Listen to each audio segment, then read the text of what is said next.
Hello അസ്സലാമു അലൈക്കും, welcome back.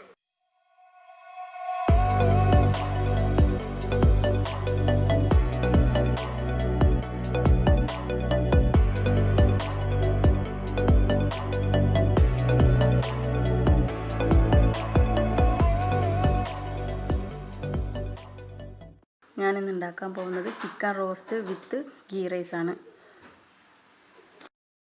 ഈ ചിക്കൻ റോസ്റ്റ് ഉണ്ടാക്കാൻ വേണ്ടിയിട്ട് ഫസ്റ്റ് ചിക്കനിൽ മസാല പുരട്ടി അരമണിക്കൂർ വെച്ചിട്ട് അതിനെ ഫ്രൈ ചെയ്തെടുക്കുകയാണ് വേണ്ടത്. അതിലോട്ട് ആവശ്യത്തിനുള്ള മഞ്ഞൾപ്പൊടി ഇട്ട് കൊടുത്തിട്ടുണ്ട്, മീറ്റ് മസാല പൗഡർ ഇട്ട് കൊടുക്കുന്നുണ്ട്, കുറച്ച് പെപ്പർ പൗഡർ, പെരിഞ്ജീരകം പൊടി ഇട്ട് കൊടുത്തിട്ടുണ്ട്, കാശ്മീരി ചില്ലി പൗഡർ, ചിക്കന് ആവശ്യമായിട്ടുള്ള ഉപ്പ്, കുറച്ച് വിനെഗർ ഒഴിച്ച് കൊടുത്തിട്ടുണ്ട്. ഇഞ്ചിയും വെളുത്തുള്ളിയും പച്ചമുളകും ചെറിയ ഉള്ളിയും കൂടി അരച്ച് വെച്ചതാണിത്. ഇതും കൂടി ആഡ് ചെയ്തിട്ട് നന്നായിട്ട് മിക്സ് ചെയ്ത് കൊടുക്കാം.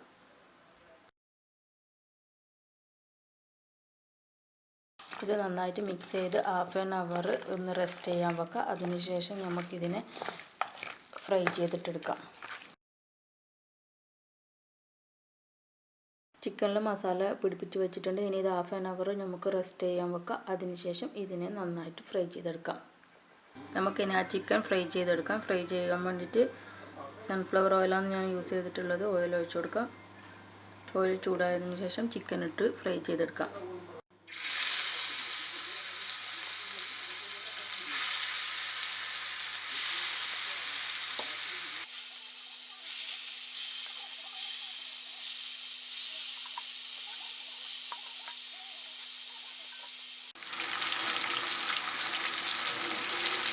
ഒരു ഭാഗം റെഡി ആയിട്ടുണ്ട്. ഇനി അടുത്ത ഭാഗം നമുക്ക് തിരിച്ചിട്ടിട്ട് ഫ്രൈ ചെയ്തെടുക്കാം.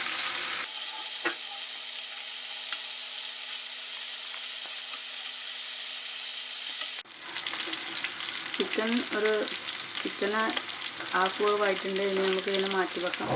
ബാക്കി വേവ് നമുക്ക് മസാലയിൽ നിന്നിത് വെന്ത് കിട്ടും.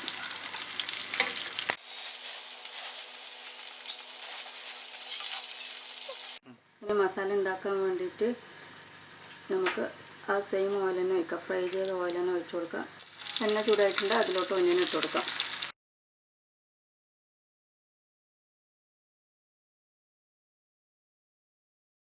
ഒന്നിലോട്ട് ആവശ്യത്തിനുള്ള ഉപ്പ് ഇട്ടിട്ട് നന്നായി വഴറ്റി അടച്ചു വെച്ച് വേവിച്ചെടുക്കാം.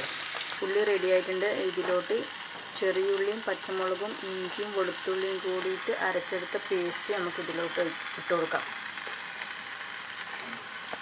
ഇതെല്ലാം കൂടി നന്നായിട്ട് മിക്സ് ചെയ്ത് കൊടുക്കാം.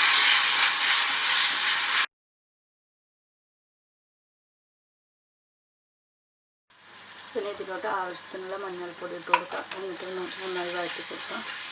മഞ്ഞൾപ്പൊടിയുടെ പച്ചമണം മാറിയതിന് ശേഷം കുറച്ച് മല്ലിപ്പൊടി ഇട്ട് കൊടുക്കാം. മല്ലിപ്പൊടി ഇട്ടിട്ട് നന്നായി വഴറ്റുക.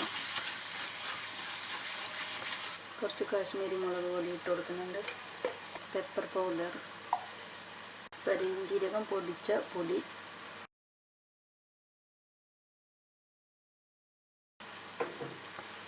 ഇതെല്ലാം ഇട്ടിട്ട് നന്നായി മിക്സ് ചെയ്ത് കൊടുക്കാം.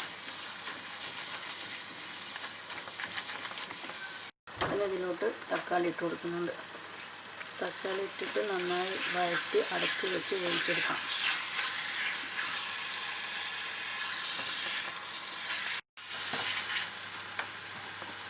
ഇത് റെഡി ആയിട്ടുണ്ട്. ഇതിലോട്ട് നമുക്ക് ചിക്കൻ ഇട്ട് കൊടുക്കാം.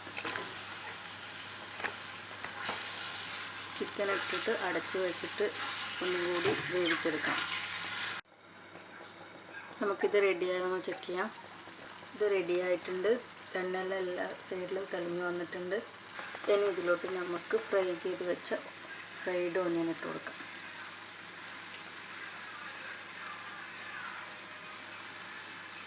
എന്നിട്ടൊന്ന് മിക്സ് ചെയ്തിട്ട് തീ ഓഫ് ചെയ്യാം. ചിക്കൻ റോസ്റ്റിന് ഞാൻ കോമ്പിനേഷനായിട്ട് ഗീ റൈസാണ് ഉണ്ടാക്കിയിട്ടുള്ളത്. അപ്പോൾ ഗീ റൈസ് ഇങ്ങനെ വെച്ചിട്ട് ഇലയിൽ നമുക്ക് ഇതിനെ സ്റ്റീം ചെയ്തെടുക്കുകയാണ് വേണ്ടത്.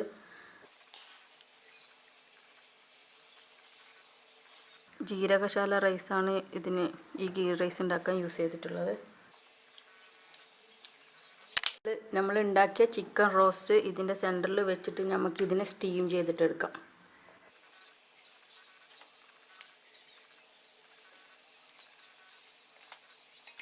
ഇത് ഞാൻ സ്റ്റീം ചെയ്യാൻ വെച്ചിട്ടുണ്ട്. ഒരു 10 മിനിറ്റ്സ് സ്റ്റീം ചെയ്തിട്ട് നമുക്കിത് യൂസ് ചെയ്യാം. ഇത് 15 മിനിറ്റ് സ്റ്റീം ചെയ്തെടുത്തിട്ടുണ്ട്. ഈ റെസിപ്പി നിങ്ങൾ ഇതുപോലെ തന്നെ ഉണ്ടാക്കി നോക്കണം. ഇത് ഭയങ്കര ടേസ്റ്റാണ് ഇങ്ങനെ തിന്നാൻ വേണ്ടിയിട്ട്. ഈ റെസിപ്പി തന്നെ നമുക്ക് ബീഫിലും ഉണ്ടാക്കാം, മട്ടനിലും ഉണ്ടാക്കാം. പക്ഷേ ചെറിയ ചേഞ്ചസ് വരുത്തിയിട്ട് വേണം അത് ഉണ്ടാക്കാൻ വേണ്ടിയിട്ട്. അപ്പോൾ ഈ റെസിപ്പി നിങ്ങൾക്ക് ഇഷ്ടപ്പെടുകയാണെങ്കിൽ ലൈക്ക് ചെയ്യാനും ഷെയർ ചെയ്യാനും സബ്സ്ക്രൈബ് ചെയ്യാനും മറക്കല്ലേ. Thanks for watching.